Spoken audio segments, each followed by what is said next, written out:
Kita ke sorotan lain, saudara. Pilaf atau dikenal juga sebagai pilaf merupakan salah satu makanan khas di Uzbekistan. Bukan hanya soal rasa, pilaf menjadi bukti keragaman budaya di Uzbekistan dengan beragam jenis pilaf di belahan Uzbekistan.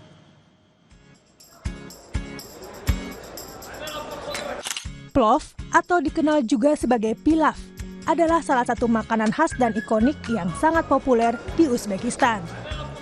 Plov adalah hidangan nasi dengan daging, wortel parut, bawang bombay, dan berbagai rempah-rempah lainnya. Uzbekistan, negara yang merdeka pada tahun 1991, nyatanya menyimpan beragam budaya dan sejarah yang kuat.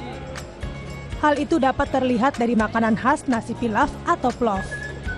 Di Tashkent, ibu kota Uzbekistan, ada Beskozon, sebuah restoran yang khusus menjual makanan khas Uzbekistan, mulai dari pilaf, roti, hingga somsa.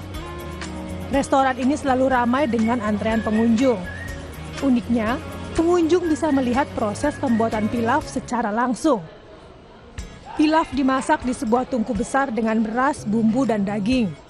Hidangan nasi khas Uzbekistan ini memiliki banyak variasi regional.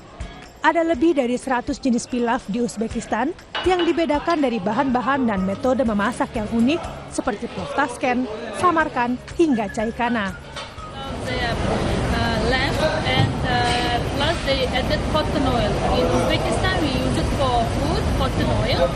So this pilaf without any spices. So for taste they added some pepper, plus some chili and some garlic. They added for taste. And sometimes so pilaf we call it special pilaf. In special pilaf it's very similar with wedding pilaf, but differences in wedding pilaf flower oil we use it. In special pilaf we use it olive oil. Bagi masyarakat Uzbekistan, menikmati pilaf bukan hanya sekadar menikmati makanan, tetapi juga merayakan identitas dan warisan budaya mereka.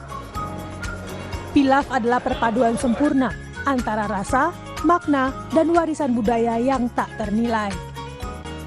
Eli Yakub, Kompas TV Tashkent, Uzbekistan. Informasi usai jeda, saudara. Berburu kuliner murah meriah jadi salah satu kegiatan yang paling digandrungi di